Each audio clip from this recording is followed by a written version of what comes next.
قرآن میں جو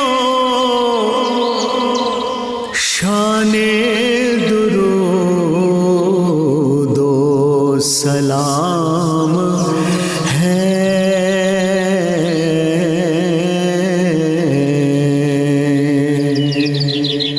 یہ مومنوں کے واسطے انعام عام ہے۔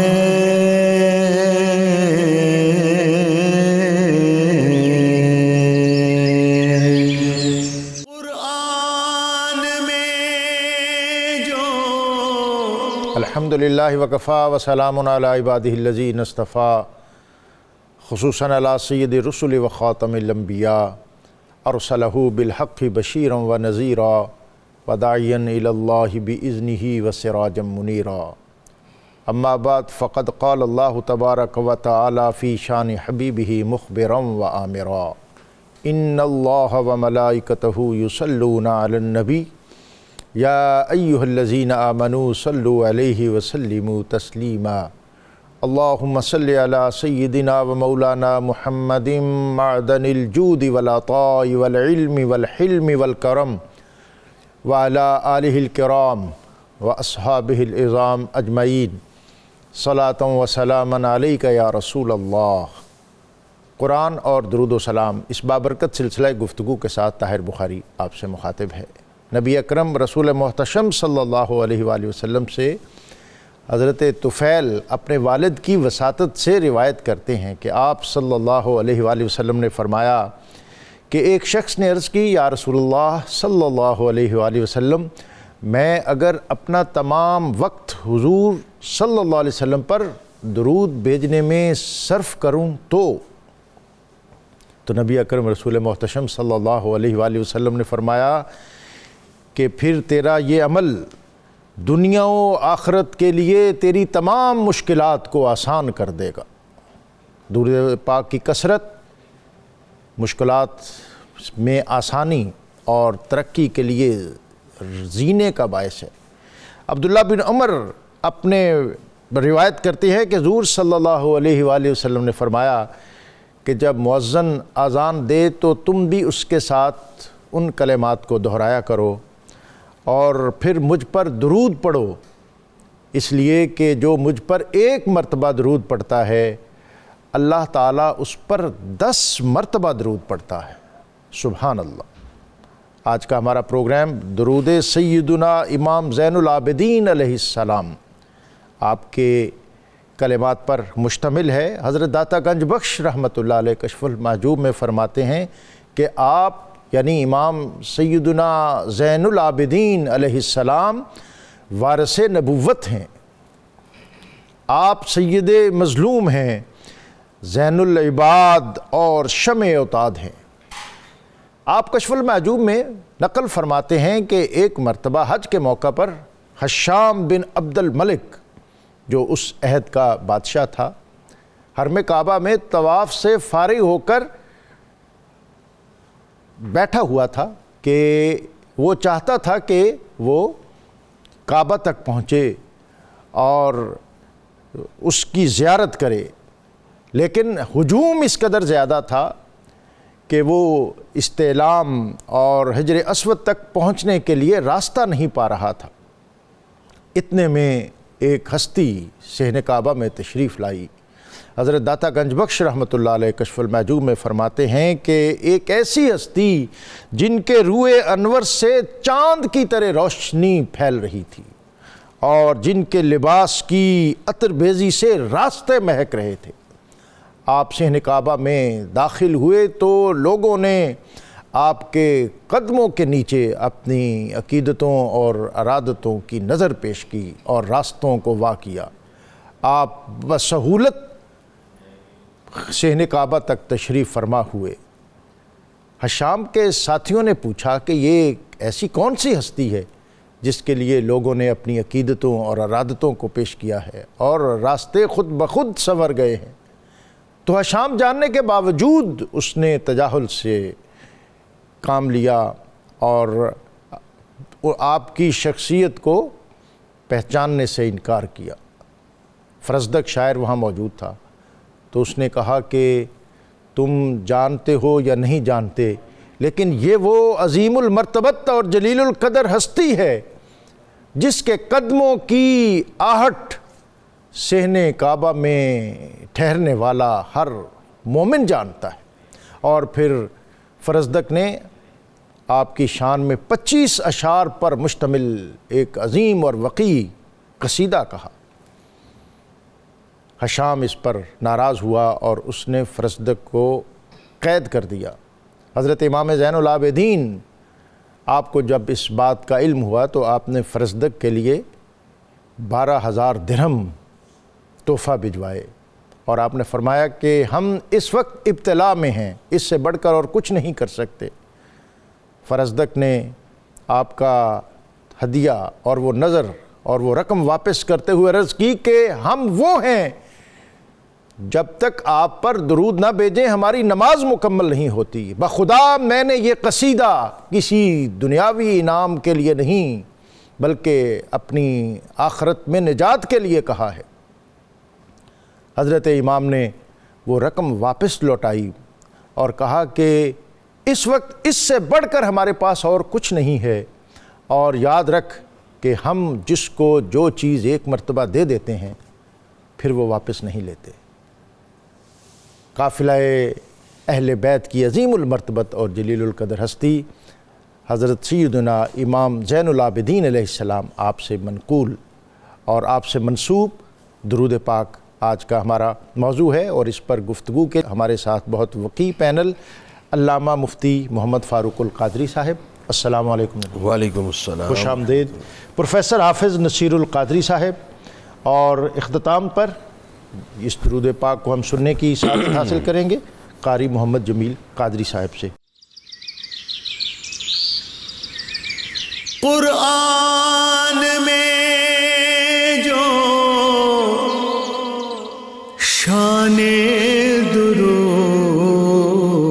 و سلام ہے،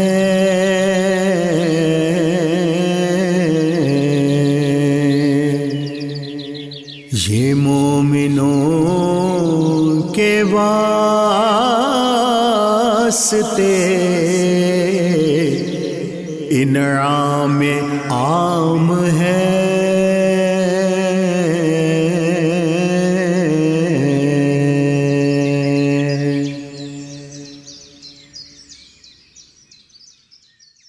مفتی صاحب، ابتدا میں چاہوں گا کہ اس ایک تو آپ کا اس شخصیت کا، وہ عظیم المرتبت ہستی جن کے ساتھ یہ درود پاک منسوب ہے، ان کا بھی تعارف ہو، اور پھر اس درود پاک کے حوالے سے جو خاص اوصاف نبی اکرم رسول محتشم صلی اللہ علیہ وسلم کے بیان ہوئے ہیں ان پر بھی آپ ابتداً کچھ گفتگو فرمائیں۔ بسم اللہ الرحمن الرحیم۔ درود سیدنا امام علی زین العابدین رضی اللہ تعالیٰ عنہ وہ مقدس درود ہے سبحان اللہ، جو بڑی بلیغ عبارات پر مشتمل ہے، سبحان اللہ، بڑی معنی خیز جملے ہیں، عمدہ الفاظ ہیں، اور اس کے مضمون میں سید العالمین صلی اللہ علیہ وآلہ وسلم کی شخصیت، سیرت، کردار اور آپ کے اوصاف میں سے متعدد اوصاف کا ذکر ہے۔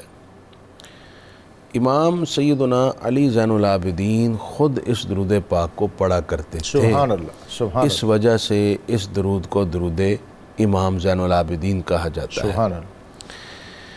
اس درود میں سے جو پہلا، اس درود کے ضمن میں متعدد درود ہیں، سبحان متعدد سلام ہیں۔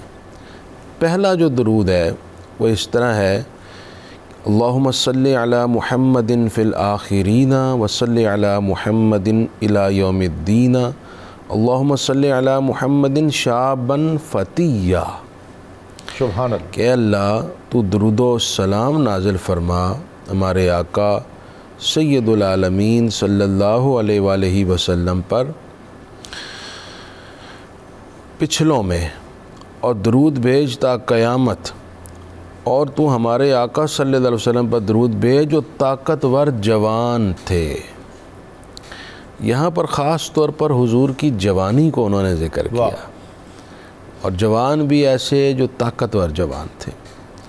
حضور صلی اللہ علیہ وسلم نے خود ارشاد فرمایا اللہ نے مجھے 40 جنتیوں کے برابر دنیا میں طاقت عطا فرمائی، سبحان اللہ۔ اور ایک جنتی کو دنیا کے 400 مردوں کے برابر طاقت ہوتی ہے۔ سبحان اللہ۔ تو اللہ نے اتنی طاقت اپنے محبوب کو دنیا میں 40 جنتیوں کے مثل عطا فرمائی۔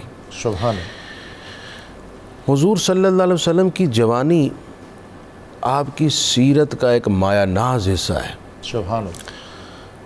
آپ صلی اللہ علیہ وآلہ وسلم نے اپنے اظہار نبوت سے قبل کی زندگی کو دیانت، امانت، صداقت سے خاص طور پر ہمیشہ متصف رکھا۔ یہی وجہ ہے کہ بعد از اظہار نبوت آپ نے اپنی اسی جوانی کی زندگی کو دنیا کے سامنے پیش کیا اور فرمایا میری وہ زندگی کھلی کتاب ہے۔ عرب آپ کے اظہار نبوت کے بعد انگشت بدنداں رہے اور بہت سخت مخالف رہے، مگر اس کے باوجود آپ کی جوانی پر کوئی انگلی نہ اٹھا سکے۔ ایون کہ حضور کے چچا حضرت ابو طالب ایک موقع پر یوں ارشاد فرمانے لگے کہ اے بھتیجے محمد صلی اللہ علیہ وسلم، میں نے آپ کو کبھی بچپن میں، جوانی میں جھوٹ بولتے نہیں سنا، اور نہ ہی آپ کو دوسرے لڑکوں کی طرح گلیوں میں لہو و لعب میں مشغول دیکھا۔ قریش کے ایک بڑے شخص نے ایک مرتبہ حضور صلی اللہ علیہ وآلہ وسلم سے کہا کہ اے محمد صلی اللہ علیہ وسلم، اب یہ اظہار نبوت سے قبل کی بات ہے، آپ عرب کے سب سے اونچے گھرانے قریش کے چشم و چراغ ہیں، لیکن یہ آپ کیا کرتے ہیں؟ کبھی کسی غریب کی خدمت کر رہے ہیں، کبھی کسی مفلوق الحال کی مدد کر رہے ہیں، کبھی کسی کا بوجھ اٹھا رہے ہیں، کبھی کسی کی مشکل میں اس کا ہاتھ بٹا رہے ہیں، یہ آپ کیا کرتے رہتے ہیں؟ یعنی عرب کے فہم میں اونچے گھرانے کے شخص کے شایان شان ہی نہیں کہ وہ کسی غریب کی مدد کرے۔ تو اس وجہ سے اس نے حضور کے سامنے نکتہ اٹھایا، تو سید العالمین صلی اللہ علیہ وسلم فرمانے لگے کہ میرے دادا ہاشم بھی قریش کے بڑے سردار تھے، اللہ اکبر، لیکن وہ غریبوں کے کام کیا کرتے تھے، ان کی خدمت کیا کرتے تھے، تو میں بھی اپنے دادا کی طرح غریبوں کی مدد کرنے میں سکون اور خوشی محسوس کرتا ہوں۔ ایک مرتبہ آپ صلی اللہ علیہ وسلم جوانی میں ہی گلی میں تشریف لائے تو ایک بچہ دیکھا جو بے لباس ہے اور رو رہا ہے۔ سرکار کریم اس بچے کے پاس رک گئے، فرمایا کہ آپ رو کیوں رہے ہو؟ بچے نے معصومانہ انداز میں کہا کہ میرے والد نہیں ہیں، غربت نے مجھے رلا رکھا ہے، میرے پاس پہننے کو لباس نہیں، اور میں کئی دنوں سے بھوکھا ہوں۔ حضور کی چشمان مبارک سے آنسو نکل آئے۔ آپ نے اس بچے پر شفقت سے ہاتھ رکھا اور گھر لے آئے، اپنے گھر سے کھانا کھلایا، لباس پہنایا، اور دیر تک اس بچے کو اپنے پاس رکھا اور پھر اپنے گھر چھوڑ کر آئے۔ حضور کی شخصیت پر جوانی میں خاص طور پر دیانت اور امانت اس قدر غالب تھی کہ حضرت سیدہ خدیجہ الکبریٰ سلام اللہ علیہا نے جب حضور کے یہ اوصاف سنے، تجارت کے لیے درخواست کی، حضور سفر پر چلے گئے، اپنے غلام میسرہ کو ساتھ لگا دیا کہ دیکھنا ان کی شخصیت اور کردار کیسا ہے۔ تو میسرہ نے آ کر جو کمنٹس دیے سیدہ خدیجہ کے وہ یہ تھے کہ میں نے ان کے سفر میں نیکی، دیانت، صداقت، امانت، سچائی دیکھی، اس کے سوا کچھ نہیں دیکھا، اور انہی اوصاف کی وجہ سے سیدہ خدیجہ نے حضور کو نکاح کا پیغام بھیجا۔ ایک جملہ اور کہہ دوں جو شیخ سعدی نے کہا تھا کہ در جوانی توبہ کردن شیوہ پیغمبری، کہ جوانی میں پرہیزگاروں کی زندگی گزارنا یہ پیغمبروں کا طریق ہوتا ہے، اور حضور علیہ السلام کی زندگی اس سے کہیں آگے درجے۔ قرآن میں جو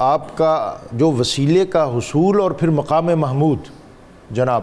بے شک جی، کوئی شک نہیں، جس کا بچپن بے مثال ہو اس کی جوانی بے کمال ہے، اور جس کی جوانی بے کمال ہے اس کا بڑھاپا انتہائی لاجواب ہے۔ سبحان اللہ۔ نبی کریم صلی اللہ علیہ وسلم کی ذات اس اعتبار سے کہ 63 سال کی اگر عمر مبارک ہے، کوئی بھی شخص انسان جو دنیا میں ہے اس کی پوری لائف ہسٹری کا لمحہ بلمحہ جو ہے وہ نوٹ نہیں کیا جا سکتا، مگر نبی کریم صلی اللہ علیہ وسلم کی ذات کا لمحہ بلمحہ اللہ تعالیٰ نے نوٹ کر کے لَأَمْرُكْ فرما کے پوری زندگی کی صفائی کی، ستھرائی کی، سچائی کی، امانت داری کی، دیانتداری کا ایک پوری دنیا کے سامنے نقشہ رکھا۔ اور اس کے بعد جب ایسی شخصیت جو صالح بھی ہے، رہنما بھی ہے، جو مصلح بھی ہے، ایسی ذات کو اللہ تعالیٰ نے پھر کیا عطا فرمایا میں، حضور نے فرمایا میں تقسیم کرنے والا ہوں اور میرا رب مجھے عطا کرنے والا ہے۔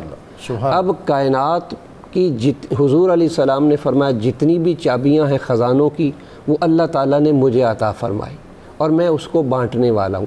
آج دنیا میں جو کچھ بھی ہے یہ صدقہ محمد عربی صلی اللہ علیہ وسلم، یہ وسیلہ حضور صلی اللہ علیہ وسلم کا۔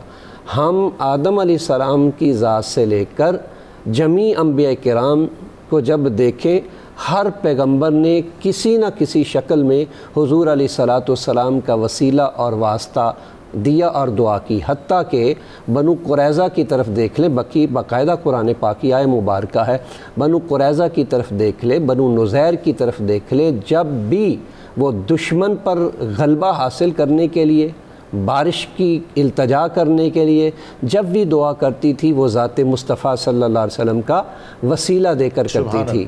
اور آپ صلی اللہ علیہ وسلم کی ظاہری وصال کے بعد حضرت جناب سیدنا فاروق اعظم رضی اللہ تعالیٰ عنہ بھی آپ کے چچا حضرت عباس رضی اللہ تعالیٰ عنہ سے التجا اور ان کا وسیلہ دے کر اللہ سے کہتے تھے یا اللہ بارش عطا فرما، اور یقیناً اللہ تعالیٰ حضور کے صدقے سے وہ بارش عطا فرماتا تھا۔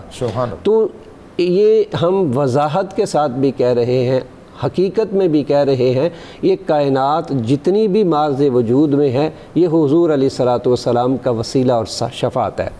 مقام محمود کیا ہے؟ مقام محمود جنت میں ایک اعلیٰ مقام ہے جہاں حضور علیہ السلام کی مسند ہوگی، حضور علیہ السلام تشریف فرما ہے، آقا کھڑے ہوں گے مختلف مقامات پر۔ صحابی رسول عرض کرتے ہیں یا رسول اللہ کوثر پر آپ نے فرمایا وہاں بھی میں ہوں گا، حضور میزان پر فرمایا میں وہاں بھی ہوں گا، فرمایا جہاں جس جگہ میرے امتی کو ضرورت ہوگی، حضور نے فرمایا میں وہ لمحوں میں ہر جگہ اپنی امتی کی رہنمائی کرتا ہوں نظر۔ مقام محمود وہ حضور کی ذات ہے، وہ جگہ ہے جہاں حضور علیہ السلام اللہ کا۔ اور یہی ہے کہ دیکھیں نا، جب ہم اذان پڑھی جاتی ہے اور اذان کے بعد ہم یہ کہتے ہیں، یہ حضور علیہ السلام کا فرمان، کیا کہتے؟ آتی محمدًا الوسیلۃ والفضیلہ والدرج، آگے جا کے ہم کہتے ہیں آپ کو مقام محمود عطا فرما۔ تو مقام محمود اس جگہ ہے جہاں اللہ تعالیٰ نے حضور علیہ السلام دنیا میں تو دنیا کے سامنے اللہ تعالیٰ نے حضور صلی اللہ علیہ وسلم کی ذات کو ایک مثال اور سارا کچھ عطا کر دیا اور لوگوں نے اپنی آنکھوں سے اس کا باقاعدہ مشاہدہ بھی کیا، مگر روز قیامت اللہ تعالیٰ 1,24,000 پیغمبروں کو بھی مقام محمود دکھانا چاہتا ہے، اور اللہ تعالیٰ جمیع امتوں کو بھی حضور علیہ الصلوۃ والسلام کا وہ مقام محمود اللہ تعالیٰ دکھانا چاہتا ہے، اور یہ خاص کس کے لیے ہے؟ یہ خاص حضور علیہ الصلوۃ والسلام کی ذات کے لیے ہے۔ تو اس اعتبار سے یہ وضاحت کے ساتھ یہ درود پاک کے جو الفاظ ہیں، میں کہتا ہوں یہ حضرت امام زین العابدین نے جس انداز میں اس درود پاک پہ پہرا دیا اور درود پاک کے الفاظ دہرائے، میں دیکھ رہا تھا کوئی لفظ ہی نہیں ہے۔ یہ اینڈ پہ آ کے جملہ آ رہا ہے کہ یا اللہ، اے اللہ، حضور کی ذات پر اتنا درود بھیج جتنے بھیجنے والے بھی ہیں اور نہیں بھی بھیجنے والے۔ اب دیکھیں اگر اسی بات کی کیفیت کو دیکھا جائے، 70,000 فرشتے صبح، 70,000 فرشتے شام کو، کوئی گن نہیں سکتا کب سے یہ سلسلہ شروع ہے، کب تک رہے گا، آج کوئی کیلکولیشن اس کی نہیں کی جا سکتی۔ تو اب صاف ظاہر ہے وہ جو نہیں وہ بھی اس کے برابر، جتنی تیری رحمتیں ہیں اس کے برابر۔ تو حضور علیہ الصلوۃ والسلام کی ذات آپ صلی اللہ علیہ وسلم کی شان محبوبیت کا اس میں بطور خاص تذکرہ ہے۔ ڈاکٹر صاحب یہ جو الفاظ آئے ہیں کہ اے اللہ پاک درود و سلام بھیج ہمارے پیارے نبی صلی اللہ علیہ وآلہ وسلم پر جو وسیلہ ہیں اور ان کو درجہ رفیعہ عطا فرما۔ اب یہ جو وسیلہ ہے اس سے مراد یہاں پر یہ ہے کہ جنت کے اندر ایک مقام ہے اور اس مقام کا نام مقام وسیلہ ہے۔ حدیث پاک ہے کہ حضور علیہ السلام نے فرمایا کہ جب تم سمعت المؤذن فقولوا مثل یقول، تو جیسے مؤذن اذان میں الفاظ کہتا ہے تم اذان سن کر وہی کلمات دہراؤ، اور اس میں تم اذان کے بعد پھر تم دعا پڑھو، اس میں وسیلہ اور مقام محمود کا سوال کرو۔ جو بھی اذان کے بعد دعا کرتے ہوئے وسیلہ اور مقام محمود کا سوال کرے گا، سید عالمین فرماتے ہیں حلت لہو شفاعتی، اس کی میں کل قیامت شفاعت کروں گا۔ اللہ اکبر، سبحان اللہ۔ اور ایک حدیث میں الفاظ یوں ہیں کہ میں قیامت کے دن اس کا گواہ بن جاؤں۔ اللہ سبحان اب سوال یہ تھا کہ یہ وسیلہ ہے کیا چیز جس کی طلب میں رحمت عالم اتنی بڑی بشارت سنا رہے ہیں؟ ایک تو عرف عام میں وسیلہ ہے جو یہاں پر ڈیفرنٹ ہے۔ اچھا جی۔ تو صحابہ اکرام نے عرض کی حضور یہ مقام وسیلہ ہے کیا جس کی طلب میں آپ صلی اللہ علیہ وسلم اتنی بڑی بشارت دے رہے ہیں؟ تو خود حضور نے ارشاد فرمایا جنت کے اندر ایک بلند ترین مقام ہے جو اللہ رب العزت نے صرف نبی کے لیے رکھا ہے، اور نبیوں میں سے بھی سب کو نہیں ملنا۔ 1,24,000 انبیاء میں سے صرف ایک نبی کو یہ مقام ملنا ہے۔ سبحان اللہ، سبحان اللہ۔ اور پھر حضور نے فرمایا مجھے یقین ہے وہ نبی میں ہی ہوں۔ اللہ اکبر، اللہ، یہ خاص الخاص مقام ہے۔ سبحان اللہ۔ یہ اللہ رب العزت کا ایسا قرب ہے جیسے شب معراج قرب خاص میرے حضور کو عطا ہوا، سبحان اللہ، کعبہ قوسین کا۔ سبحان اللہ۔ تو یوں سمجھ لیجئے ایسا ہی ایک قرب خاص ہے جسے وسیلہ کا مقام کہتے ہیں، اور یہ صرف اور صرف حضور سید عالمین صلی اللہ علیہ وسلم کی شایان شان ہے۔ سبحان اللہ۔ لیکن امت کے لیے اس میں اعزاز یہ رکھا گیا کہ امت میں سے اگر کوئی اذان کے بعد حضور علیہ السلام کے لیے اس وسیلے کی دعا کرے، اس امتی کو حضور کی شفاعت عطا ہوگی۔ یہ سرکار نے اپنی رحمت پہ لازم کر لیا خود ہی۔ سبحان اللہ، سبحان اللہ۔ اچھا اب سوال یہ ہے ڈاکٹر صاحب کہ اللہ رب العزت نے تو اپنے محبوب کو وہ مقام وسیلہ دے دیا، اور سرکار فرما رہے ہیں مجھے یقین ہے وہ مقام میرا ہی ہے، تو پھر اس کے لیے امتی کو اذان کے بعد دعا کرنے کی کیا ضرورت ہے؟ واہ، امتی کیوں طلب کر رہا ہے؟ جی جی۔ میرا عشق اور وجدان تو یہ کہتا ہے کہ یہ امتی کو نوازنے کا ایک بہانہ ہے کہ تم سوال کرنا تاکہ تمہیں کل قیامت حضور کی شفاعت اور نوازش اور عطا نصیب ہو جائے، اس طلب کے سبب تیرے درجات بڑھ جائیں۔ قرآن میں جو شان درود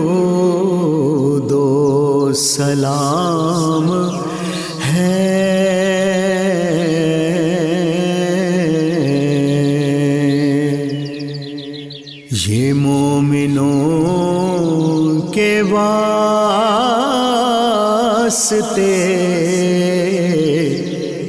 انعام عام ہے۔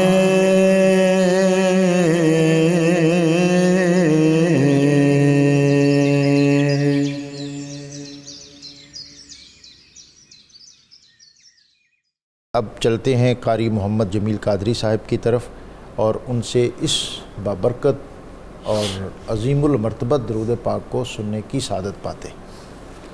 سبحان اللہ۔ اللہم صل علی محمد فی الآخرین وصل علی محمد الی یوم الدین۔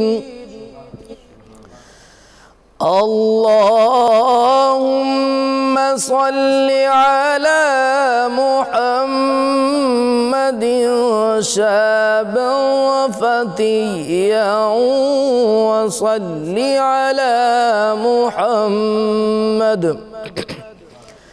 كهلا مرضيا وصل على محمد رسولا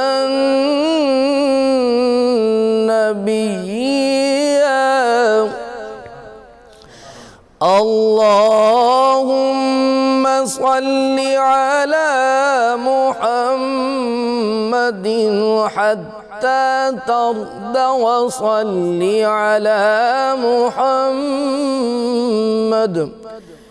بعد الردى وصل على محمد أبدا أبدا۔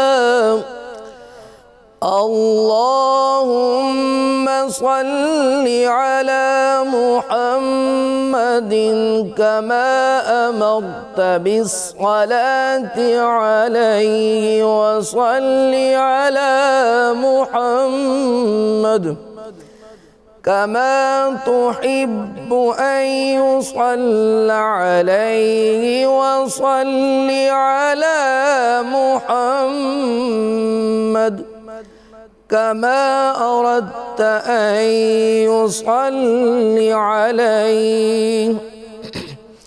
اللهم صل على محمد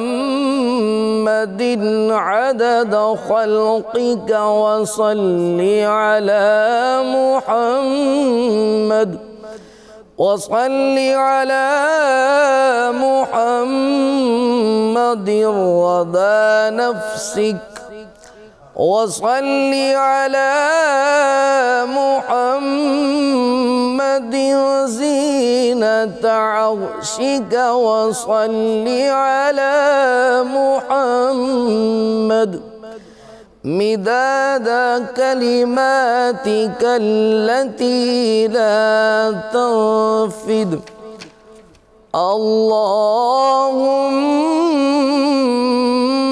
واعط محمد الوسيلة والفضل والفضيلة والفضيلة والدرجة الرفيعة۔ اللهم عظم برهانه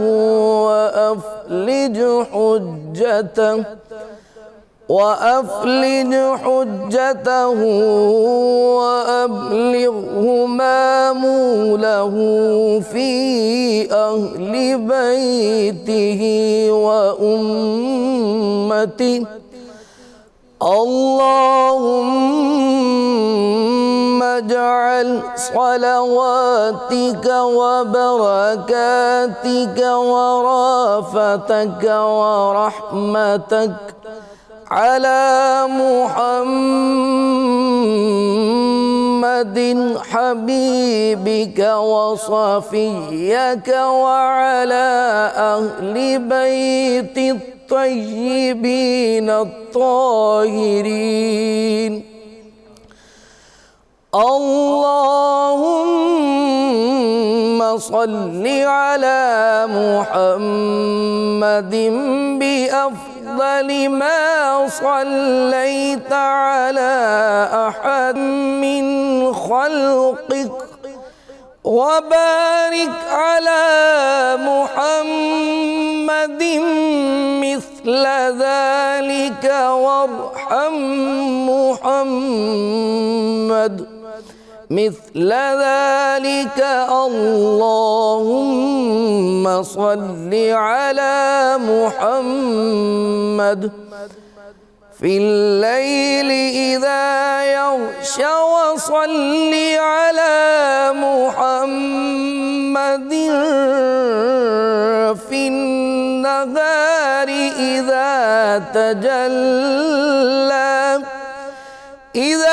تجلى وصل على محمد في الآخرة والأولى.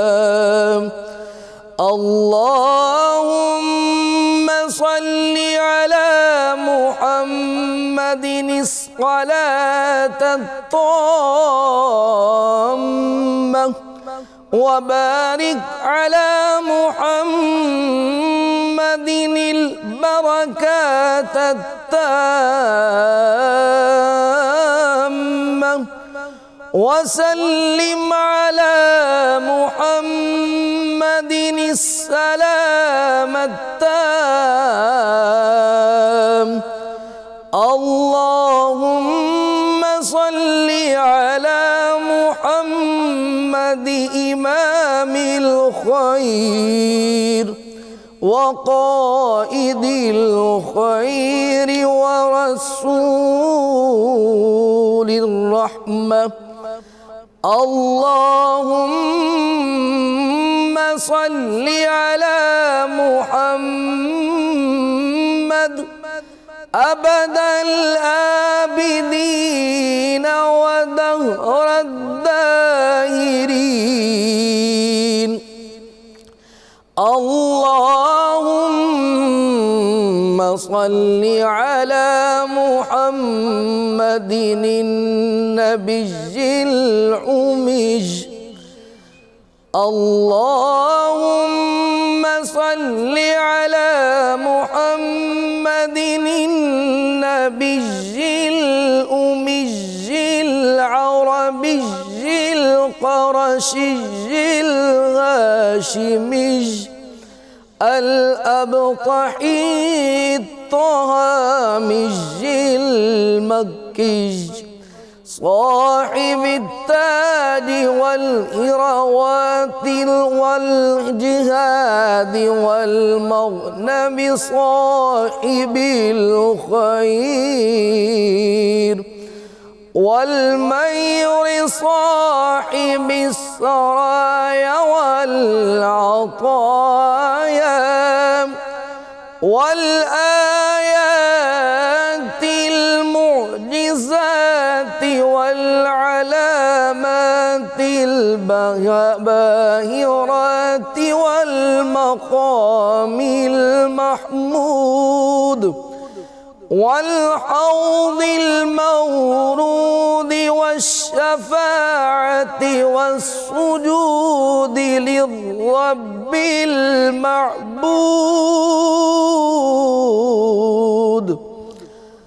اللهم صل على محمد بعدد من صلى عليه وعدد من لم يصل عليه.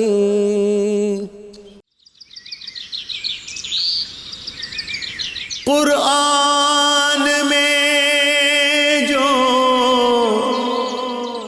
شان درود و سلام ہے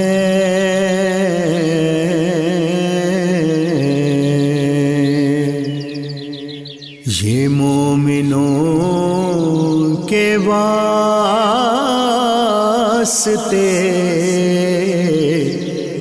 انعام عام ہے